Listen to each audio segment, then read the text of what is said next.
Então, hoje a gente tem aqui a professora Luciana Pisati, que vai conversar um pouco com a gente, né, a respeito desse tema do doping genético. Então, o podcast Transcrição, todo o seu grupo, né, agradece já a sua participação, Luciana. E, assim, começar logo fazendo a pergunta mais simples, né? O que é o Ah, doping genético? obrigada pelo convite, Vilma, e todo o grupo do podcast, né, da universidade. Acho que isso é essencial para a gente divulgar, né, ciência, falar de assuntos não muito comuns, né? Acho que isso é um prazer estar aqui com vocês.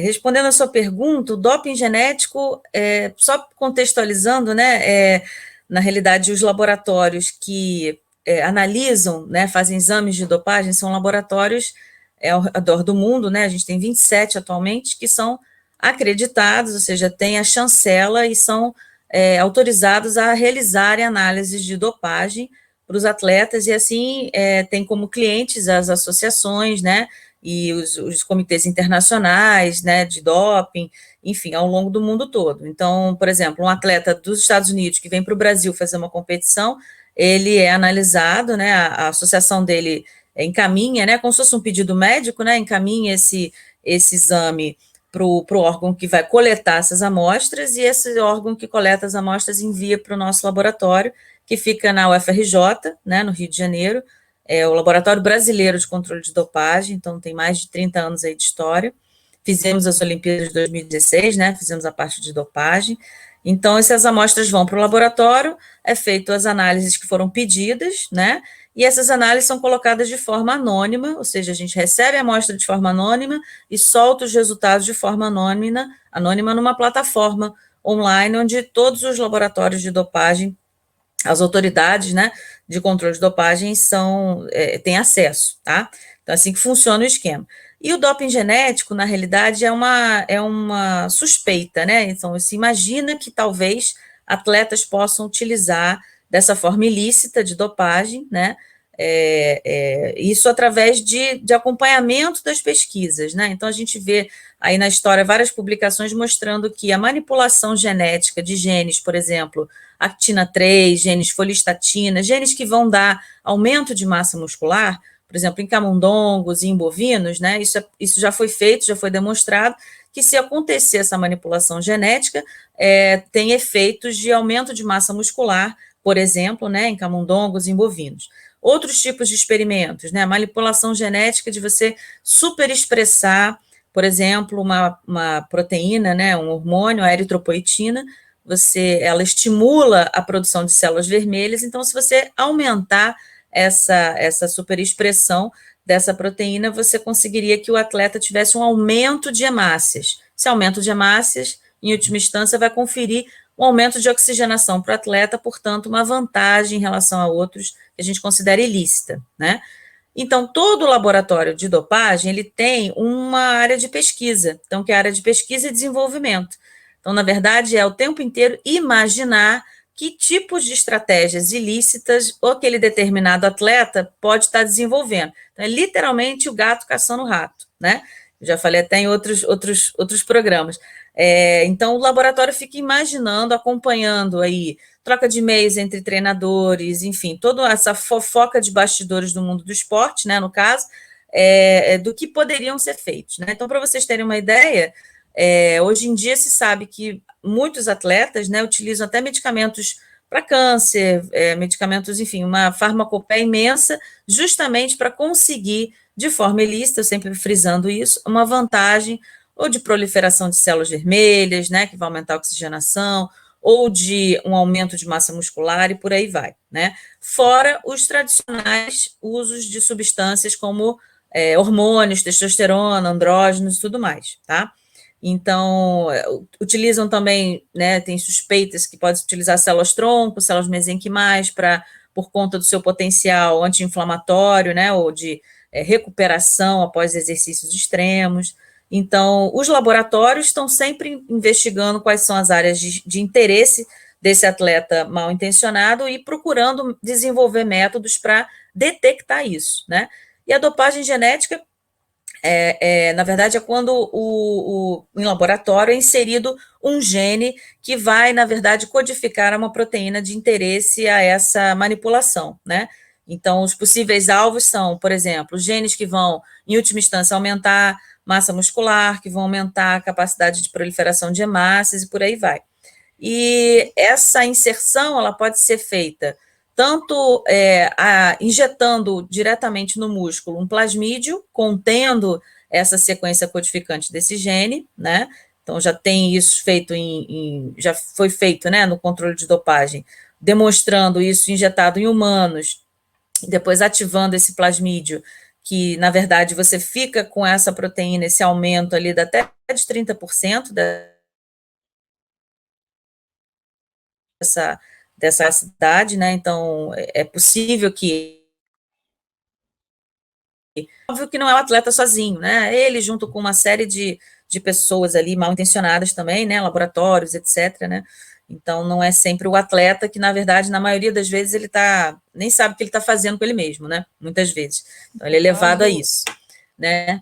No caso, a gente também pode acreditar a essa questão do doping não só ao atleta, né, mas a técnico, comissão técnica, ou até uma instituição Com maior, você certeza. consegue ver isso? Com certeza. E A no gente até caso, vê como exemplo da Rússia, né? Nessa questão que foi banida das Olimpíadas, né? Justamente a gente tinha até membros do alto escalão do governo envolvidos nisso, né? Em troca de amostras, enfim. Porque ganhar uma medalha olímpica, ganhar uma competição internacional, ela dá prestígio tanto financeiro para o atleta quanto para o próprio país, né? Então, em termos de política, enfim, infelizmente existe a necessidade de se ter um controle contra essas práticas, né? e Luciana, e no caso quando o atleta, né, vai fazer o uso disso, como você falou, quer seja pela comissão técnica ou até mesmo uma questão de um país, de um órgão que está ali por trás dele, como é que é feito esse procedimento nele? Ele toma alguma injeção? Ele tem que ingerir algum tipo de substância? Como é que seria essa Então, dopagem na do ponto prática? de vista científico, né, assim, a gente não tem nenhum caso positivo de dopagem genética ainda detectado, só o que existe os laboratórios, né, dos 27 laboratórios acreditados foram convocados e perguntaram, olha, qual laboratório quer desenvolver uma metodologia para isso? Então, de todos os acreditados, somente nós, né, do Brasil, a Suécia e o Japão, por conta das Olimpíadas, é que estamos trabalhando juntos na finalização desse método, né? Então, o método está finalizado e falta ainda ser acreditado pela própria UADA, que é a Agência Mundial Antidopagem. Mas provavelmente ele vai ser testado nas Olimpíadas agora, do Japão, né? Então, assim, a gente não sabe como que o atleta faz, né? Porque não é nosso, assim, não tem como eu dar uma receita, né? Tem muitos atletas que vão estar ouvindo isso, não existe isso, né? Como ele faz. Existe cientificamente como uma sequência recombinante pode ser injetada no organismo, né? Isso a gente, se ele optar por um vetor plasmidial, por uma injeção, né? Ou seja, esse plasmídio é manipulado, assim como todas as vacinas genéticas, né? Vacinas não, os medicamentos genéticos são feitos. Você tem ali o vetor ou plasmidial ou lentiviral, com a sequência complementar àquela sequência que ele quer expressar a proteína, né? Então, se for plasmidial, geralmente ele vai injetar no músculo e depois dar um choquezinho, alguma coisa assim, né? Para que aquilo ali entre na célula. E se for lentiviral, é uma injeção. E esse plasmídio, esse vetor com a sequência recombinante, vai ficar circulando no organismo dele, né? E a vantagem da utilização desse método é porque a janela, pelo menos para nós, né, se o atleta utilizar isso, a gente tem uma janela de análise maior, porque esse vetor fica circulando no organismo até geralmente uns 4, 5 meses, né? E que a grande questão no doping é você pegar o atleta na infração, né? Então, eles usam de todas as substâncias, microdosagens, usam substâncias para diluir o sangue, fogem da coleta, dizem que vão ficar no hotel, ficam em outro, né? O atleta, obviamente, que está fazendo isso, ele não quer ser pego, então ele usa de vários subterfúgios para escapar.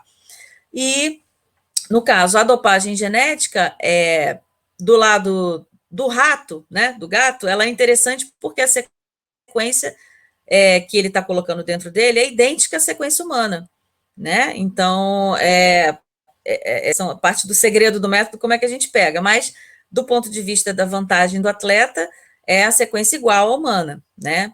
Porque existem outras estratégias, por exemplo, ele poderia usar proteínas recombinantes, eritropoetina, que é vendida na farmácia, por exemplo, mas isso é pego facilmente, né? Na análise de urina ou sangue, a gente consegue detectar. Então, se ele usa e é pego naquele período ali de 7 a 8 dias, a gente consegue detectar facilmente. Se ele usar a dopagem genética, só se ele for testado para esse método específico que a gente consegue detectar, né? Não sei se eu respondi a sua pergunta ou se eu enrolei um pouquinho. Mas, assim, as formas são, realmente, o que você disse está claro, é um apoio de laboratórios, é um apoio de treinadores, de comissão, etc., né? Por isso que o que a gente suspeita e que os métodos estão focando principalmente, né, mas não só, é na eritropoetina, porque há um tempo atrás ela já estava, esse tipo de medicamento, né, um injetável com plasmídio, um vetor lentiviral, desculpem, já foi utilizado, já estava em clinical trial fase 2, para um medicamento chamado Repoxigem, que a eritropoetina ela é utilizada para pessoas que têm anemias, para, né, indivíduos que têm anemias crônicas e vários problemas assim, renais também, e para pessoas que perderam grande quantidade de sangue, né, em cirurgias, enfim. Então, esse medicamento foi testado.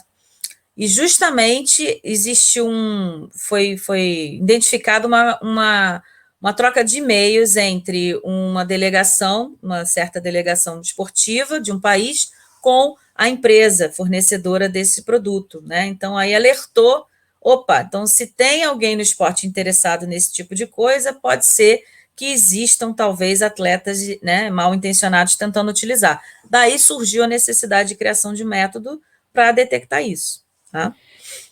Ô, Luciana, e quando a gente pensa nessa questão da dopagem genética, a gente poderia até usar, que eu acho que eu vi isso aí numa reportagem, né, da internet, a expressão de que eu tenho agora um atleta transgênico?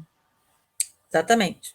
Então, transgênico não necessariamente, porque a gente estaria dizendo que ele está injetando dentro dele uma sequência de outro animal, né? No caso, não. No caso, ele está injetando dentro dele uma sequência humana, uma sequência idêntica ao gene que ele quer superexpressar, né? Então, a gente pode dizer, sim, que, na verdade, o que ele está injetando é um transgene, porque vai estar a sequência humana dentro de um vetor, seja ele plasmidial ou viral, né? E ele está com essa intenção de superexpressar determinado gene. Esse que é o objetivo deles, ou superexpressar genes que vão aumentar a massa muscular, como eu falei, ou aumento de capacidade sanguínea, né? Então, a gente tem até assim, muita tecnologia focada nisso, né? Conceitos que a gente tem de maneira geral da biologia molecular Com e da certeza, genética molecular empregado a um fim que tem uma com vertente certeza. assim tão direta. O que eles estão usando é, na realidade, terapia gênica, né? A gente já tem a terapia gênica aí para uma gama de doenças até relativamente grandes, né? Então, é a mesma estratégia da terapia gênica, ou seja, terapia gênica é sendo aplicada para técnicas de dopagem ilícitas, infelizmente, né? Não só para consertar problemas de doenças humanas, né? Verdade. Eu já vi relatos assim de que a gente sempre acha que o atleta é perfeitamente saudável em todos os níveis, mas a gente sabe que tem atletas que têm algumas condições, tem alguns casos de diabetes, alguns devem ter também suas condições de pressão arterial modificadas, e existe um limiar em que a gente pode assim ver esse atleta utilizando um medicamento que realmente é necessário para ele e isso não é um doping, ou esse doping realmente vai se confundir aí nesse contexto. E aí, por exemplo, se a gente pensar em questão de terapia gênica, eu sei que tem a terapia para casos das pessoas que não conseguem produzir a insulina, né? Então, isso aí Exato. estaria bem associado. É. Mas a gente. Então, na realidade é o seguinte, no mundo, né, do doping, é evidente que você está corretíssima. Existem atletas com diversas patologias, né? E o indivíduo não é porque ele é atleta que ele não vai deixar de tratar uma asma, não é porque ele vai deixar de tratar algum problema nesse sentido. Então, existe a legislação que permite que o atleta acompanhado do médico, né? Ele pede uma, digamos assim, uma licença, não uma licença, mas ele pede uma, uma autorização para tratamento. Isso é previsto no Código da Agência Mundial Antidopagem, né? E é encaminhado a essa comissão exames médicos, exames acompanhados do relatório médico, enfim, uma série de exames é encaminhado e diz, olha, eu tenho determinada patologia, né? Tenho um problema de hipergonadismo, por exemplo, não produzo testosterona na quantidade certa. Então, ele documentando isso, né, de forma documental, com um médico registrado, 3 médicos, a Agência Mundial de Dopagem coloca lá no nomezinho dele, né, todos são credenciados, enfim, coloca lá o que a gente chama dos whereabouts, ou seja, o que o analista de doping tem que saber do cara. Ó, o cara é doente, então ele é liberado para usar o medicamento tal, tal e tal, na concentração XYZ, né? Então, a gente sabe, e qualquer mudança do tratamento, ele tem obrigação de avisar, né? Então, assim, existem diversos atletas aí que, se a gente for examinar, obviamente, eles vão ser pegos no doping, mas você sabe que ele tem liberação para usar aquele medicamento sempre acompanhado do atleta, né? Então, muitos até se valem dessa, né, dão uma desperta e se valem dessa abertura para tentar, enfim, impor alguma doença que não existe, né?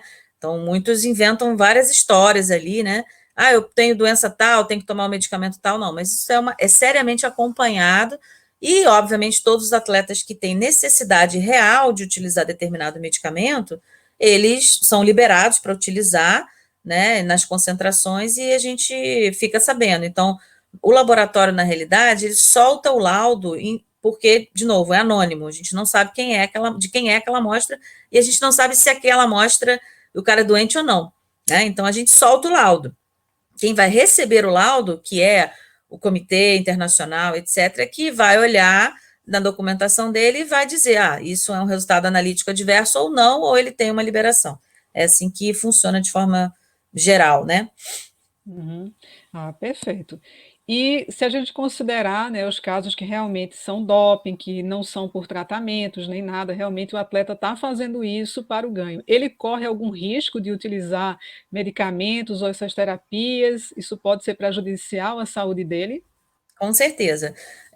Existe também no mundo do doping uma corrente muito forte de que é a educação do atleta, né? Então, a Autoridade Brasileira de Controle de Dopagem promove uma série de seminários para informar esse atleta quais são os riscos dele usar qualquer substância, né? Então, se vocês, depois de curiosidade, entrarem na página da UADA, né?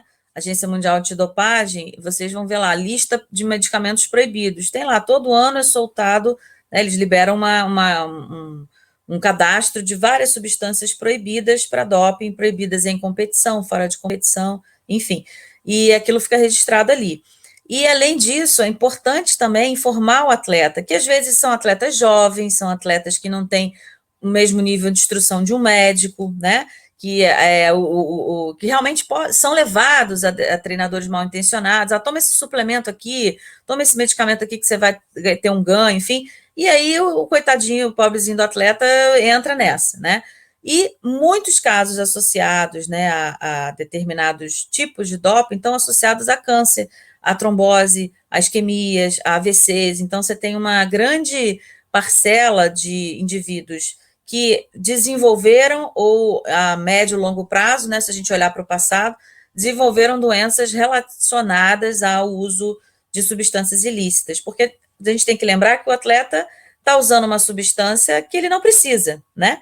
Então, ele está sofrendo ali, vai sofrer a médio e longo prazo os efeitos colaterais dessa substância, com certeza. Tá? Então, a gente tem vários casos aí, câncer de fígado, de pulmão, ou vários tipos, principalmente neoplasias, né? E do ponto de vista de um atleta que pode fazer transfusão de sangue, né, para aumentar também é ilegal, para aumentar hemácias, ele pode ter eventos, né, de isquêmicos, tromboses, isquemias. Então, a gente tem uma grande preocupação, né, eu falo, o laboratório e as autoridades no ponto de vista de educação. Por isso que é bom a gente estar aqui conversando sobre esse assunto, né? Que ótimo. Queria falar agora um pouquinho particular da situação do laboratório, né? Vocês são um laboratório de referência do Brasil, e como é que é assim? Como é que é feito algumas dessas análises? Que tipo de direcionamento, de metodologias, isso é padronizado em relação aos laboratórios do mundo todo? Como é que vocês realizam essas análises? Então, todos os laboratórios acreditados, eles seguem regras, né, que são unificadas para todos os laboratórios. Então, o mesmo exame que eu faço aqui, o laboratório do Japão faz com os mesmos equipamentos, os mesmos reagentes, em até alguns casos a gente tem que receber os mesmos lotes de controles e reagentes para que o resultado seja absolutamente idêntico. Os atletas, obviamente, circulam pelo mundo todo. Então, um atleta da China vem fazer um exame aqui, um atleta do Japão vai fazer uma competição nos Estados Unidos, faz análise de doping lá e assim por diante, né? Então, a gente segue regras muito, muito rígidas e todo ano somos avaliados para ver se o laboratório continua com a capacidade técnica, metodológica e de treinamento de equipe para se manter credenciado. Então, realmente bem complicado, bem difícil, né? E é um esforço muito grande. Então, para a gente fazer as Olimpíadas de 2016, o laboratório era em um outro prédio da universidade, então foi construído um novo prédio e foi aportado ali mais de milhões de reais para a gente conseguir ter toda a estrutura tecnológica, né, que vai desde análise de substâncias de baixo peso molecular, metabólitos, então a gente analisa mais de 1.200 substâncias, né, por espectrometria de massas, tanto cromatografia líquida, espectrometria de massas, como cromatografia gasosa por espectrometria de massas, exames que a gente chama da área biológica, então são exames hormonais, né, GH, LH, insulina, IGF, enfim, uma série de hormônios nesse sentido, detecção de peptídeos miméticos para insulina, para GH, para várias substâncias, análise completa de sangue, então tem a área toda da parte de hemograma, que a gente acompanha, né, o hemograma dos atletas, todos eles são acompanhados no mundo inteiro, o que aconteceu com o hemograma dele, né, as hemácias, hemoglobina, para a gente ver se tem alguma variação que mostre uma suspeição, né, de utilização de substância proibida. Então, a gente, na verdade, é um parque tecnológico que vai de biologia molecular, que eu diria que é a menor porção, porque a área de doping é uma área classicamente de química analítica, né? Então, ela iniciou com a espectrometria de massas, analisando substâncias, hormônios esteroidais, né, testosterona, enfim, e tem evoluído para análise de sangue, né? Então, as amostras que o atleta retira são amostras de sangue e urina. Então, nas amostras de urina, são analisadas um conjunto de substâncias, né? E nas amostras de sangue, outro conjunto de substâncias, né? Que emprega diversas tecnologias, né? ELISA, enfim, vários bioensaios, né? PCR, biomol, hemograma, citometria de fluxo para a gente detectar transfusão. Então, bastante sequenciamento de DNA também, então são várias estratégias que são utilizadas para isso. E o que define que análise a gente vai fazer com que amostra, quem define isso é a autoridade de coleta do país que o indivíduo pertence, né? Então, ele pode dizer, eu só quero que analise urina, só faz análise esteroidal, por exemplo, né? É um indivíduo do halterofilismo. Então, você suspeita que halterofilistas vão usar alguma substância de aumento de massa muscular. Então, você tem determinados exames que podem pegar aquilo, né? Corredores, a gente suspeita que talvez eles possam usar substâncias que aumentem a capacidade respiratória. Então, você vai analisar sangue, você vai analisar outros tipos de substâncias. Mas essa decisão é da autoridade de coleta a qual cada atleta está registrado. A gente só recebe que nem um pedido médico, como se a gente fosse um laboratório de hemato normal, né? A gente recebe o pedido, em vez do nome, o número do atleta, e faça tal exame. É isso. E a gente faz e lança o resultado. E existe alguma diferença, assim, se isso é feito numa competição internacional, na competição nacional, regional? Existe alguma diferenciação em relação a isso? Existe no próprio código, né, do atleta, existem, por exemplo, substâncias proibidas em competição e substâncias proibidas fora de competição, ou nas duas, né? Por exemplo, em competição, determinados medicamentos que ele teria uma liberação para utilizar, fora da competição ele não pode usar, né? Ou, por exemplo, 24 horas antes de a competição de tiro, né, ou de arco e flecha, que geralmente eles usam substâncias para acalmar a mira, são realmente para ter uma concentração melhor, enfim. Então, tem uma série de detalhes com relação a isso. E todas essas regras, elas são difundidas, elas são enviadas para o atleta, para as comissões, então, todos sabem, né? Desde técnicos e equipe, todos sabem e todos têm a responsabilidade de ficar atentos, né? Porque às vezes realmente o atleta tem um problema, pegou uma gripe, está passando mal, está com falta de ar, botou um remédio de nariz porque ele está entupido e tem uma substância, um corticoide, que se ele for pego, ele está dopado, né? Então, isso é uma questão que a responsabilidade, a equipe do atleta tem uma responsabilidade muito grande em cuidar do atleta, né? Então, essa que é a questão, né? Importante isso aí. Acho que o cuidado também, né, de toda a equipe tem que ser baseado nas regras e também no que pode ser melhor naquela condição, né, de Com melhorar certeza. E hoje em o dia trabalho você vê, você dele. entra em qualquer casa assim de esporte, enfim, você tem lá uma quantidade de suplementos absurda, não é? Um monte de suplementos absurdos. Então, uma coisa é você tomar um suplemento que você gosta de malhar na academia para manter a sua saúde e tal.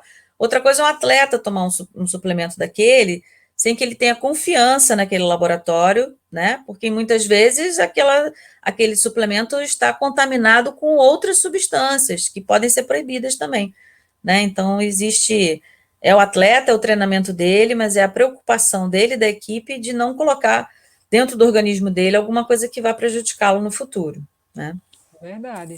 Se a gente até para pensar não só no atleta profissional, mas o atleta amador, aquele de academia, de fim de semana, ele Com também faz certeza, uso dessas substâncias, dessas proteínas, desses preparos, e às vezes não sabe que com ali por trás certeza. tem uma série de produtos que podem, né, levar não só a ele acumular massa muscular ou ter algum tipo de ganho, mas que pode trazer uma repercussão bem negativa para ele, né, ao longo Sim, dessa com possível certeza, né? terapia.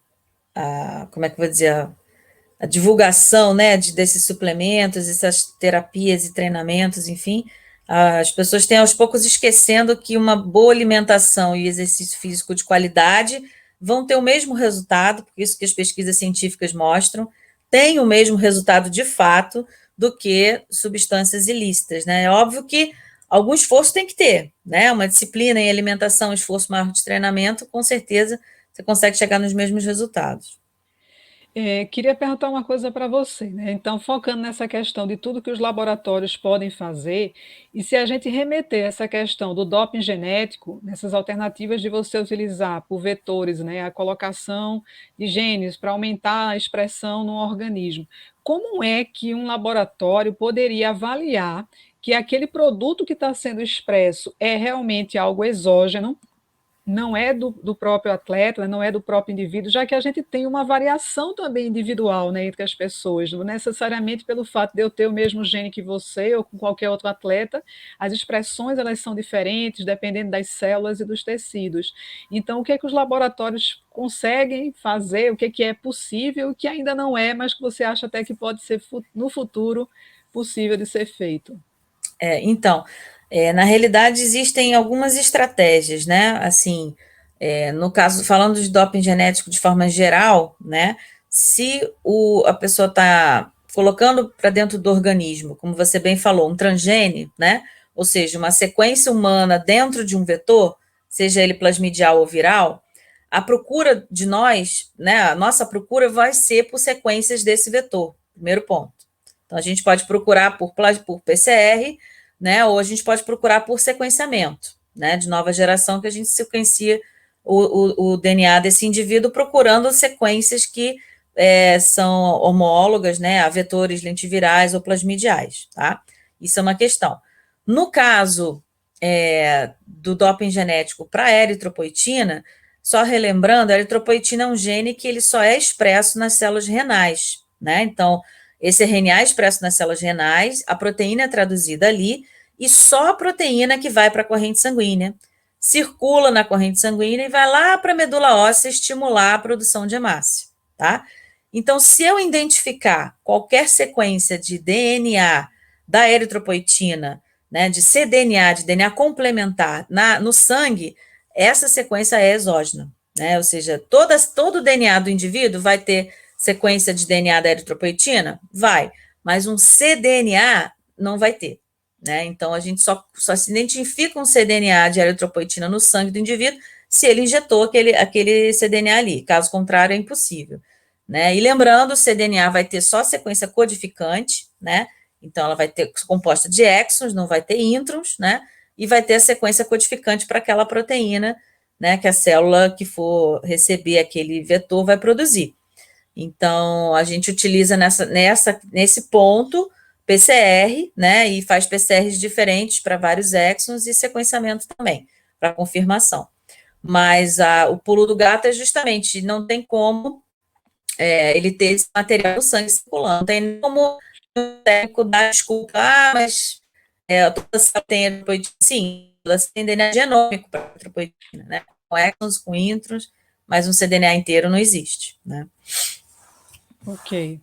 E assim, está havendo algum esquema especial agora focado para as Olimpíadas, né? Teve um atraso, seria Tóquio 2020, a gente tem agora um Tóquio em 2021.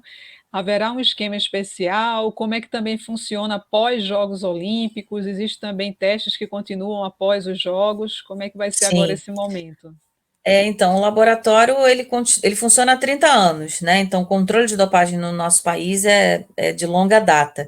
Então, como eu disse, os atletas sempre que vêm em competição, vêm e fazem essas análises, né? Tem que fazer essas análises de qualquer jogo, né? Tanto os nacionais, atletas brasileiros lá fora fazem análise e os internacionais fazem também. MMA, UFC, ciclismo, voleibol, todos os esportes. Então, atualmente, né, nós somos um laboratório que analisa em torno de, acho que vai chegar a 5 mil amostras por ano, né? Na pandemia a gente teve uma redução por conta da diminuição das competições, né? Mas é uma média de 5 amostras por ano, tanto de misturadas, né? Sangue e urina. A maioria é urina, mas grande parte de amostras em sangue também, né? E isso continua, né? Temos o laboratório é brasileiro, então ele tem um financiamento do governo brasileiro, né? Parte desse financiamento, e a outra parte ele sobrevive com essa prestação de serviço. Então, cada análise é uma análise, é um exame, e ele é pago pelo cliente, que são as autoridades de testagem de todos os países, né? Então, existe é um prestador de serviço que funciona o tempo inteiro, né, durante a semana. Se a gente tem uma emergência também, tem plantonistas que vão receber a amostra no final de semana, né? Então, isso acontece, sempre aconteceu durante esses 30 anos, a gente teve um aumento dessas amostras após as Olimpíadas por conta do aumento do nosso potencial, né? Então, tem mais de 100 colaboradores que trabalham no laboratório, né? E nas mais variadas áreas, né? E estão trabalhando com recepção de amostras e fazem laudo, fazem os exames, enfim. Então, não é só, o laboratório não funciona só em época olímpica nem de jogo, é o tempo inteiro, né? Porque o tempo inteiro está acontecendo alguma competição esportiva, e mesmo quando não acontece, esses atletas têm que ser monitorados, né? E mesmo fora de competição. Então, é o tempo inteiro analisando. E assim como ocorreu em 2016, né? Ou seja, quando tem um evento, grandes jogos internacionais, né?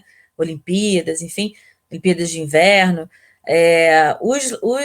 os funcionários, né, os colaboradores dos outros laboratórios no mundo são convidados a ajudar, né? Na Olimpíada 2016 foram o laboratório funcionando quase 2 meses, 24 horas por dia, em 3 turnos. Mais de 700 pessoas trabalhando no laboratório, mais de 5 mil amostras analisadas em 2 meses, né? Então, colegas de laboratórios da França, Estados Unidos, Paris, Tóquio, foram para o nosso laboratório para ajudar. Então, quem trabalha com PCR, biologia molecular, no Japão, né, veio para o Brasil, quem trabalha com espectrometria de massas na Suécia veio para o Brasil, assim por diante. Assim como nós vamos para Tóquio também, né, parte na verdade, nosso diretor, né, o professor Henrique Pereira, vai para o Japão, está indo agora domingo também, para auxiliar com a sua expertise também, né, de liberação de resultados, diretor de laboratório. Então, na verdade, são encontros, né, entre os grupos, todos se conhecem, tem congressos anualmente, né, troca de experiência, então é sempre uma comunhão internacional muito, muito interessante, muito bacana. né? Exatamente. Acho que fica bem interessante também ter essa troca, né? Novas tecnologias podem estar acontecendo em algum momento. Com O Japão certeza. sempre remete a gente a algo sempre mais tecnológico, algo moderno, e aí o que aparecer de novidade também já serve para futuramente ter mais discussão, ter mais debate, ter mais troca, né? É, E acompanhar isso. isso. Luciana, a gente já vai chegando aqui na parte final. Eu queria que, antes de abrir um espaço aqui para você falar um pouco, né, de outros trabalhos que você desenvolve, que eu sei que da Uhum. dopagem genética, né, não é a coisa que você iniciou, seus estudos, Não, né, não. tem outras coisas que você faz.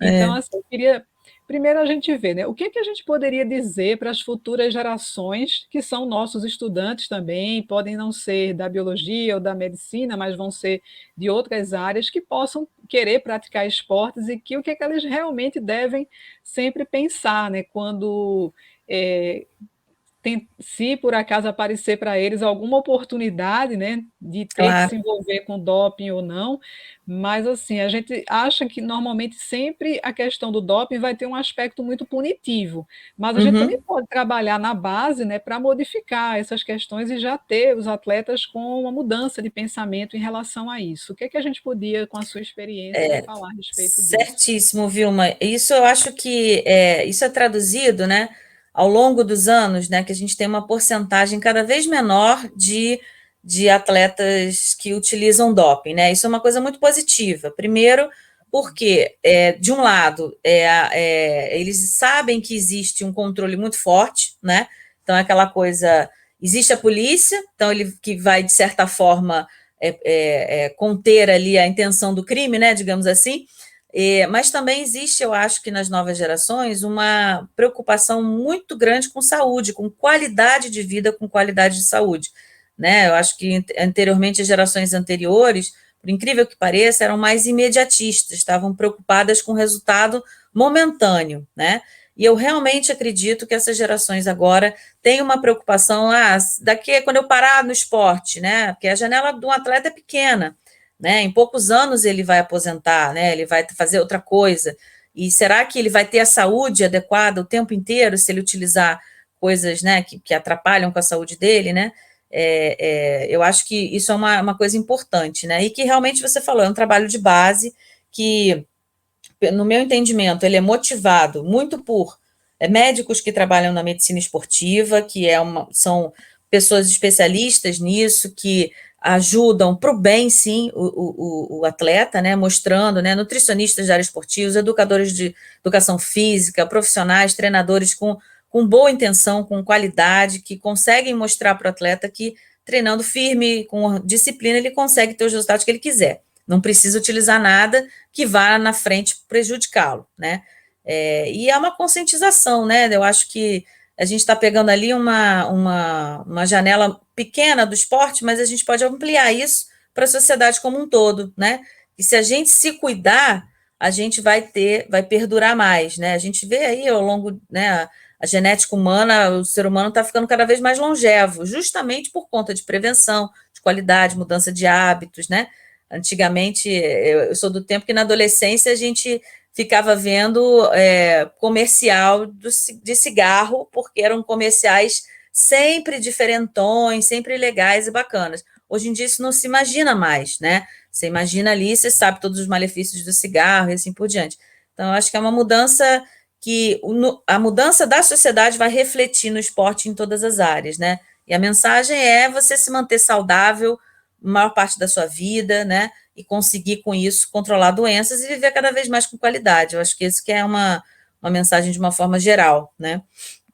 Ótima mensagem. Luciana, e se a gente tiver aqui pessoas que queiram contactar, saber um pouco mais a respeito do laboratório, como é que poderiam fazer? Então, ia ser super bem-vindo, como você falou, trabalhei muitos anos e trabalho ainda com câncer, né? Com câncer de mama, câncer de pulmão. Atualmente estou trabalhando com doenças neurodegenerativas e sou da área das ômicas, né? Da genômica, da proteômica, enfim. Né? E entrei no mundo do doping por conta da minha expertise com a área de sangue, né? Que eu sempre trabalhei com essas doenças, mas analisando o sangue de pacientes, né? Tanto leucemias também.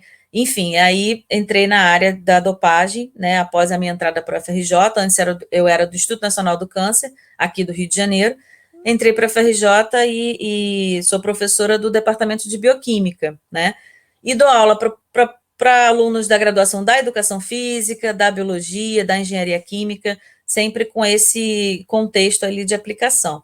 Né? Então, quem quiser conhecer pode olhar no Lattes, né? No meu Lattes, Luciana Pisati, no CV do Lattes. Vou passar o meu e-mail, né? pisati@iq, de Instituto de Química, né? pisati@iq.frj.br.